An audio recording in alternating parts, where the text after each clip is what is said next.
आप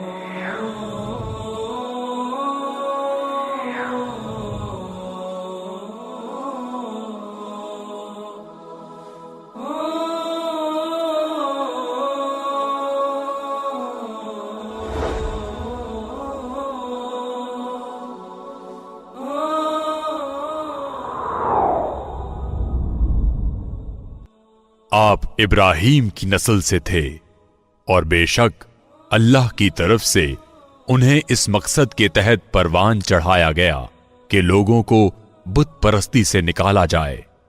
Elder George A Smith, Deseret news.